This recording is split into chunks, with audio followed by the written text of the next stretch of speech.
হ্যাঁ হ্যাঁ জানি, ভালো সিনেমা পাওয়া যাচ্ছে না, চারিদিকে এই সিরিয়াল মার্কা সিনেমা, আর তার ওপরে সিনেমা হলে গিয়ে একটা দুর্দান্ত সিনেমা, সব রকম ব্যাপার স্যাপার থাকবে, এরকম যদি কোনো সিনেমা থাকে তাহলে বলো, তাহলে দেখতে পারি। হ্যাঁ আছে, আছে আছে আছে এবছরের মানে 2025 তো শেষ হতে গেল, এই 2025-এর সব থেকে সেরা সিনেমার লিস্টে যার নাম আসতে চলেছে তেরে ইস্ক মে, সেই সিনেমা নিয়ে আজকের কথা বলবো। না না না, সিনেমা আমি দেখে আসিনি, এখনো রিলিজ হয়নি, 28 নভেম্বর রিলিজ হবে। ঘটনাটা হচ্ছে তার ট্রেলার চলে এসছে। এই সিনেমার গল্প কেমন হতে চলেছে, বা এই সিনেমায় কে কে রয়েছে, বা কিরকম কি বৃত্তান্ত, এই ভিডিও আলোচনা হবে। আর তার থেকে বড় ব্যাপার যে জিনিসটা, দেখো সেই আর সবাই দেখে নিয়েছো, উম, যত হচ্ছে ভালোবাসা, প্রেম ভালোবাসার অ্যাগ্রেসিভনেস, সেই প্রেম সবাই দেখে নিয়েছো তো। এবার আসল জিনিস দেখবে তেরে ইস্ক মে। হ্যাঁ, এটার সঙ্গে অনেকটা কবির সিং এর কিছুটা মিল থাকবে, কিন্তু এটা উল্টো। কেন উল্টো, পুরো ভিডিওটা দেখো বস, নতুন হলে সাবস্ক্রাইব করো, ভালো ভালো এরকম ভিডিও এখানে হয়। আর হ্যাঁ, বলতে থাকি এইসব বকার থেকে আগে ভিডিওর সম্বন্ধে বলি, নাহলে না আমার পেটের ভেতরটা কেমন হচ্ছে, কেনই বা বলছি তার, দেখো দেখো পুরোটা দেখো, বুঝতে পারবে। এবার আসি হচ্ছে গল্পে, গল্পটা কি, প্রথম শটটাতে আসি। তোমরা যারা ট্রেলার দেখোনি না, আমার এই রিভিউটা শেষ করার পর গিয়ে ট্রেলারটা দেখো। ফার্স্ট শটে যখন দেখবে প্রীতি সামনে বসে আছে, আর একজন তাকে বলছে লেফটেন্যান্ট কর্নেল এসছে। এবার তারপর কৃতি ঘুরে তাকালো, তার চোখে জল, চোখ ছলছল করছে। তখনও পর্যন্ত ধনুষ কিন্তু তার দিকে তাকায়নি, জাস্ট তখন থেকে চোখটা শিফট করলো। একই শট, কিন্তু সেখানে কোনো কাট হয়নি, জাস্ট সেই ক্যামেরা প্যান হচ্ছে, সেই জায়গায় হচ্ছে চোখটা জাস্ট শিফট হলো, চোখে জল ভরে এলো। ওই জায়গাটা বস না, এখন থেকে আমি কোনো প্রেডিক্ট করছি না যে সিনেমা বিশাল কিছু হবে, এরকম বলছি না, কিন্তু এই জায়গার অ্যাক্টিংটা বলার মতো বস, সত্যি মানে ওই একটা না প্রশংসা করার মতো। কেন, তার তুমি হচ্ছে ট্রেলারটা নিজে দেখলে বুঝতে পারবে। অ্যাক্টিং টপ নচ, কৃতি এখানে ভালো অ্যাক্টিং করেছে, কৃতি যেভাবে অ্যাক্টিং করে সেই তুলনায় সত্যি কথা ভালো করেছে। তবে এখনো পর্যন্ত ট্রেলারে যতটুকু গল্প জানা গেছে, যদি তুমি এখানে দেখো, অ্যারোগেন্ট টাইপের, তারপর হচ্ছে তোমার একটু আনার টাইপের, একটু মার পিট উড়দাঙ্গা এগুলো করতে ব্যস্ত থাকা নায়ক, মানে হচ্ছে ধনুষ। সে হচ্ছে কলেজে গিয়ে মারামারি করে, যেটা হচ্ছে অনেক সিনেমায় আমরা দেখে নিয়েছি। সেখানে একদিন নায়িকার সঙ্গে দেখা হয়, নায়িকা তার হাতটা ধরে, তখন একটা বেশ ভালো ডায়লগ আছে ভাই, মন ছুঁয়ে যাওয়ার মতো ডায়লগ। সেটা হচ্ছে এত সুন্দরী মেয়ে হচ্ছে হাত তুলবে, আর সেটা কারোর গালে পড়বে না, এটা হতে পারে না, তাই সে হাতটা ধরে আবার নিজের গালে মেরে দেয়, দিয়ে একটা চোখ মেরে সেখান থেকে চলে যায়। ওই সিকোয়েন্সটাও ফাটাফাটি বস। আর তার থেকে বড় ব্যাপার, তখন নায়িকা হচ্ছে বলে এই ছেলেকে শুধরাবো আমি, মানে আমি শুধরাতে পারি আর কি।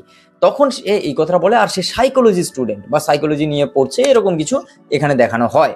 এবার তখন যখন বলেছে, তখন হচ্ছে ধনুষ বলে যে দেখুন, এই বয়সী ছেলে মেয়েকে শুধরাতে গিয়ে যদি প্রেমে পড়ে যায় সে, কিংবা যদি তাকে ভালোবেসে ফেলে, তাহলে কিন্তু পুরো দিল্লিকে ওই ফুঁককে উড়িয়ে দেবে, এরকম টাইপ অফ, মানে পুরো দিল্লি জ্বালিয়ে দেবে, এরকম টাইপ অফ ডায়লগ মানে।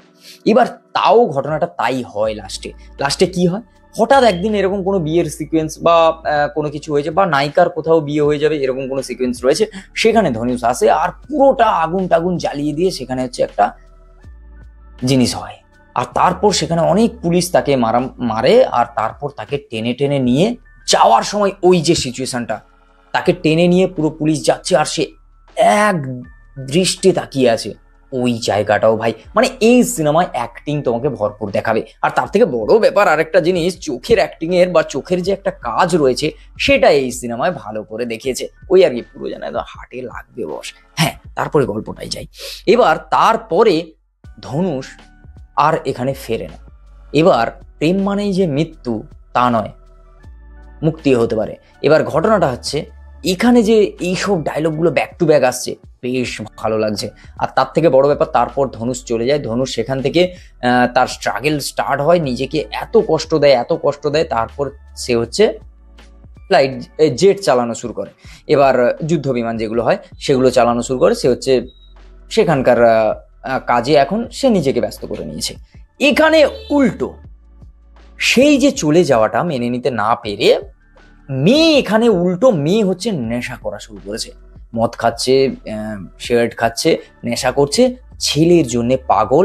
এই জিনিসটা এই সিনেমায় দেখানো হয়েছে, যেটা আমি বলেছিলাম যে একটা উল্টো জিনিস রয়েছে। আমরা কবির সিং এ কি দেখেছি, যে হচ্ছে মেয়ের জন্য ছেলে হচ্ছে মাতাল হয়ে গেছে, ছেলে হচ্ছে একটা মানে পাগলের মতো হয়ে গেছে, এখানে উল্টো মেয়ে হয়ে গেছে। তারপর পরবর্তীকালে গিয়ে সেটা নায়কের সঙ্গে দেখা হচ্ছে, ফার্স্ট যে প্যান শটে যেটা দেখানো হয়েছে ঠিক সেই স্টোরিটা আসছে। এই সিনেমাটা কি হয় লাস্ট পর্যন্ত, কিভাবে মিল হয়, কিভাবে কি রেখেছে, এখানে একটা ভালোবাসার টানাপোড়েন একটা তো আছে বস, তার মধ্যে অ্যারোগেন্ট যে ব্যাপারটা সেটাও রয়েছে, আর সে চুজও করেছে এমন একটা প্রফেশন সেখানেও রাগ, হিংসা, মারামারি এই জিনিসগুলো রয়েছে।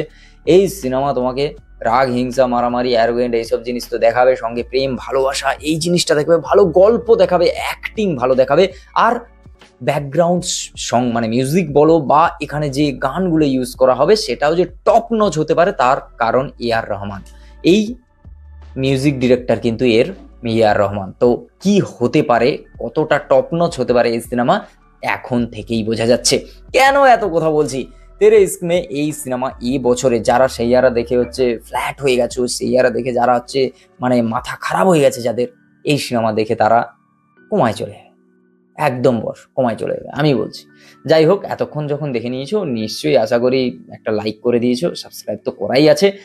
যাই হোক, বন্ধুদের সঙ্গে যারা ভালো এরকম সিনেমা দেখতে চায়, ভালো সিনেমা কিন্তু যারা যারা দেখতে চায় তাদের সঙ্গে শেয়ার করো ভিডিওটা। দেখা হচ্ছে খুব তাড়াতাড়ি নতুন একটা ভিডিও, মানে এই পরের ভিডিও দেখা হচ্ছে আর কি। আর ফেসবুক থেকে দেখে থাকলে পেজটাকে ফলো করো। টাটা।